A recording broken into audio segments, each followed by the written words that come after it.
नमस्कार. वसई सुंदर व्हावी, वसईचं ब्युटिफिकेशन व्हावं आणि वसईतील रोड कनेक्शन हे एकमेकाला जॉईन करून एक ते वसईमध्ये फिरताना सहजरित्या फिरता यावे यासाठी महानगरपालिकेने गेल्या काही दिवसापासून मीटिंग आणि विचारविनिमय चालू केलेला आहे आणि त्यामध्ये महानगरपालिकेने 2 समित्या देखील स्थापन केलेल्या आहेत आणि त्यासोबत आणखीन वसईमध्ये मुंबई आणि ठाण्याचा जो काही राडारोडा वसईमध्ये येतो आणि त्यामुळे काही ठिकाणी भरणी केली जाते आणि त्या भरणीनंतर पावसाचे पाणी जमणे किंवा इतर देखील वसईतील भूमीमध्ये ती भूमी नापीक होऊ शकते. या सर्व गोष्टीबद्दल बोलण्यासाठी आज आपण महापौर अजितजी पाटील यांच्याकडे आलेलो. साहेबजी नमस्कार. सर, ज्या काही आता कालच आयुक्त साहेबांनी एक मीटिंग घेऊन आम्हाला सांगितलं की वसईमध्ये ब्युटिफिकेशनसाठी आणि रस्त्याची कनेक्टिव्हिटीसाठी हे 2 समित्या स्थापन केलेल्या आहेत. याबद्दल तुम्ही काय सांगा? बघा कसं आहे, वसईचं क्षेत्र हे एवढं मोठं आहे तर जवळपास मुंबई एवढं मोठं क्षेत्र आहे. मुंबई गेली 150-200 वर्ष डेव्हलप होते, परंतु वसई आता नुकतीच महापालिका झालेली आहे. बजेट एकदम कमी आहे. मुंबई 90,000 कोटीच्या वरती त्यांचं बजेट आहे. आपला आज जेमतेम ओढून काढून 4,000 कोटीच्या आसपास आहे आणि सगळे रस्ते जे आहेत ते नवीन विकास करण्यासारखे आहेत. आज बऱ्याचशा रोडमध्ये रस्ता आहे परंतु DP प्रमाणे रुंद नाही. तो ॲक्विजिशन करायचं तर तेवढी आपली कॅपॅसिटी नाही तेवढा खर्च करायची. त्यामुळे TDR किंवा आपल्याला अन्य मार्गाने तो करता येतो. शेतकऱ्यांशी बोलावं लागतं. नवीन जे रस्ते आहेत ते डेव्हलप करण्यासाठी आपल्याला त्यांच्यावर निर्भर राहायला लागते का बाबा जे शेतकरी आहेत किंवा जे जमीन मालक आहेत, तर अशा अनेक अडचणी आणि त्याच्यावर मात करत करत शेवटी प्रायोरिटी बजेट कमी असल्यामुळे जे लोक राहतात आता एक्झिस्टिंग जे लोक आहेत त्यांच्यासाठी ज्या बेसिक सुविधा आहेत त्या बाबा रस्ता आहे, गटार आहे, पाणी आहे, कचऱ्याची समस्या, अशा ज्या बेसिक गोष्टी आहेत त्याकडे जास्तीत जास्त खर्च होतो. परंतु अन्य मार्गाने कसा पैसा आणला जाईल यासाठी प्रयत्न महापालिकेचे आहेत का ज्याच्यामुळे सौंदर्यामध्ये भर पडू शकेल. त्याच्यामध्ये रस्ता रुंदीकरण करणं, जिकडे जिकडे चौक आहेत तिकडे चौक सुशोभीकरण कसं करता येईल ते, किंवा उद्यानं आहेत, नवीन असणारी उद्यानं आहेत ती, किंवा थीम पार्क आहेत, असे वेगवेगळे प्रकल्प महापालिकेने या बजेटमध्ये हातामध्ये घेतलेले आहेत. आणि कालांतराने काय ते आजच्या आज होतील असं नाही, परंतु कुठेतरी आपण स्वप्न बघितलं तर स्वप्न पूर्ण होतं. त्याप्रमाणे आता ते आम्ही सुरुवात केलेली आहे. तर टप्प्याटप्प्याने जसं जसं जिकडे जिकडे समजा आमच्याकडे हँडओव्हर केलेले काही जागा आहेत तर त्याच्यामध्ये मुलांना खेळण्यासाठी गार्डन कसं होऊ किंवा स्पोर्ट्स कॉम्प्लेक्स कशा होऊ शकतात. आता मुंबई क्रिकेट असोसिएशनचे अध्यक्ष आहेत अजिंक्य नाईक, त्याने देखील सांगितलेलं आहे की आम्ही मुंबई क्रिकेट असोसिएशन तुम्हाला मदत करेल इंडोर प्रशिक्षण केंद्र करण्यासाठी. तर ते फक्त त्यांना जागा हवी आणि त्याच्यावर संपूर्ण खर्च करून ते त्याच्यामध्ये प्रशिक्षण केंद्र करायला तयार आहेत. अशा अनेक गोष्टी आहेत का जसं वेगवेगळ्या गावामध्ये त्यांची संस्कृती वेगवेगळी आहे. रांगोळी आहे, केळी आहे, किंवा अशा मच्छीमारांचे काही आहेत. तर अशा वेगवेगळ्या संस्कृतीची गावं कशी बनवायची किंवा तो जतन कसा करायची ती संस्कृती, यासाठी देखील त्याच्यामध्ये एक विषय आहे. ज्येष्ठ नागरिक आहेत, महिला आहेत, त्याच्यानंतर स्पेशल चाइल्ड आहेत, गतिमंद मतिमंद, तर अशा सगळ्यांसाठी कसं करता येईल ते.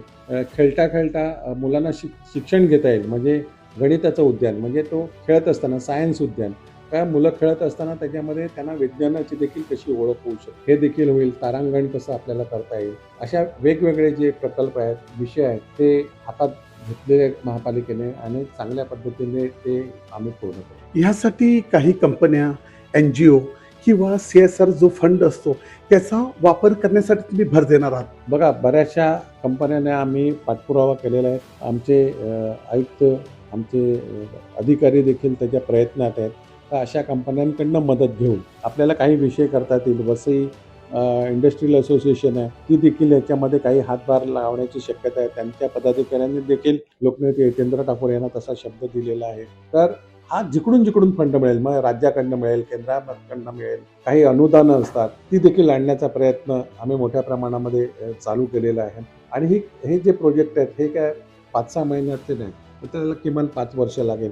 आता समजा रेल्वे उड्डाण पूल आहेत, त्याचा पाठपुरावा आमचा चालू आहे. त्याचा मुहूर्त निघत आलेला आहे, कारण लवकरात लवकर किमान 2 उड्डाण पूल आहेत हे चालू होऊ शकतात. रेल्वे रोडवरील उड्डाण पूल आहेत, काय समजा माणिकपूरचं आहे, विरारचं आहे, सोपाऱ्याचं आहे, बेगरसोमचं आहे, असे वेगवेगळ्या शहरामधले आहेत 7 उड्डाण पूल आहेत, ते देखील लवकरात लवकर मार्गी लागणार आहेत. किंवा हायवेपासून गावात येणारे विरार, सोपारा, वसई, नायगाव जे रस्ते आहेत, मुख्य रस्ते आहेत, ते काँक्रिटीकरण कसं त्याचं करायचं ते देखील अंतिम टप्प्यामध्ये आहे.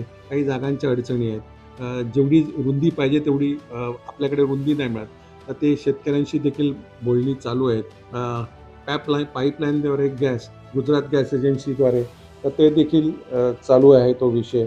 त्याच्यानंतर वायरचं जाळं तुम्ही बघितलं असेल शहरामध्ये, ते कमी करण्यासाठी ऑप्टिकल फायबर टाकून त्याच्यातनं कसं करायचं तो देखील एक प्रयत्न चालू आहे. आणि हे सगळं करत असताना, नवीन विकास होत असताना, की एखादा समजा रस्ता केला तर त्याच्यानंतर परत गॅसवाला आला तो तोडेल, पाणीवाला आला तो तोडेल, असा प्रत्येक जण करतो. त्यामुळे समन्वय साधून सगळ्यांचा, की बाबा काही गोष्टी बेसिक पहिल्या करून नंतर बाकीच्या गोष्टीचा विकास करायचा कसं करता येईल, हा देखील प्रयत्न आहे. त्यामुळे 5.5 वर्ष प्रशासकीय राजवट होती.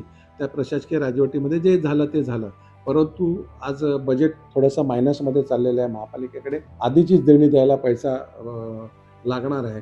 तरीसुद्धा कुठून ना कुठून अनुदान किंवा हे काढून काम करण्याचा प्रयत्न चालू आहे.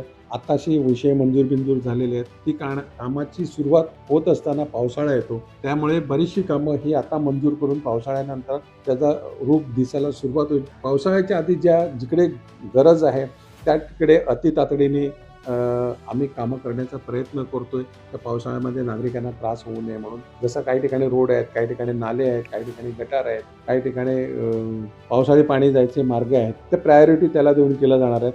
आणि या 6 महिन्यामध्ये प्लॅनिंग करून पुढच्या 6 महिन्यामध्ये खरा रिझल्ट मिळायला सुरुवात होईल. आपल्याकडे काही ठिकाणी आता लोकांचं असं म्हणणं असते की काम केलं जाते आणि दुसऱ्या वर्षी पुन्हा खोदकाम केलं जाते. यासाठी तुम्ही सर्व जे काही अजून गव्हर्नमेंटची प्रशासकीय दुसरी बॉडी आहेत ह्यांच्याशी तुम्ही व्यवस्थित समन्वय करून काम का ना केलं जातं, असं देखील लोकांचा प्रश्न असतो. बघा कसं आहे, त्यांच्याशी आता समन्वय करायला सुरुवात झालेला आहे. म्हणून मी आधीच सांगितलं का काही कामं लेट होण्याचं कारण असं आहे का आता ज्या गोष्टी करायच्या आहेत, म्हणून मी म्हटलं का शहर वाढते. मुंबईला कसं आधीच काही गोष्टी झालेल्या आहेत. आता आपल्याकडे शहर, आता अमृत योजनेतली पाईपलाईन टाकायची आहे. लोकांना पाणी पाहिजे, टाक्या भरल्या पाहिजेत, लाईन तर टाकलीच पाहिजे, पण लाईन टाकायचं म्हणजे रस्ता खोदला जाणार. रस्ता खोदला झाल्यानंतर त्याच्यावर धूळ उडणार, खडी असणार. कारण शेवटी ते खोदल्यानंतर ताबडतोब डांबरीकरण करता नाही येत. तर थोडे दिवस ते ठेवून कॉम्पॅक्शन झाल्यानंतर डांबरीकरण करणं गरजेचं आहे.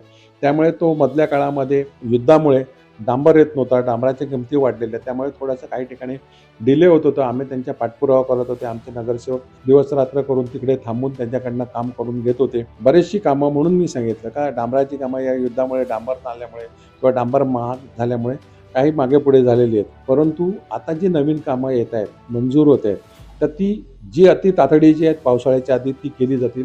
बाकीची या 4-6 महिन्यामध्ये संपूर्ण प्लॅनिंग करून ज्या ठिकाणी ज्या लाईन टाकायच्या, ज्या एजन्सी आहेत त्यांना प्रायोरिटीने कामं करून आणि मग पुढचं विकास काम 6 महिन्यानंतर खरा रिझल्ट तुम्हाला मिळायला सुरुवात होईल. तर महापौर साहेबांचं म्हणणं एकच आहे की वसई आपला सुंदर व्हायलाच पाहिजे आणि त्यासाठी आम्ही जे काही NGO, CSR फंड किंवा ही विकासक आहेत ह्यांनी जर का आम्हाला त्या ब्युटिफिकेशनसाठी मदत केली तर आम्ही त्यांना सोबत घेऊ आणि आम्ही ते काम करू.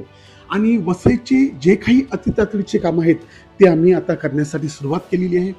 हे सर्व गोष्टी कधी दिसतील तर थोड्या दिवसानंतर, कारण आज ठरवल्यानंतर आजच्या आज किंवा 1-2 महिन्यात हे काम दिसणार नाही, परंतु एका वर्षभरात तुम्हाला ह्याचा रिझल्ट दिसायला लागेल.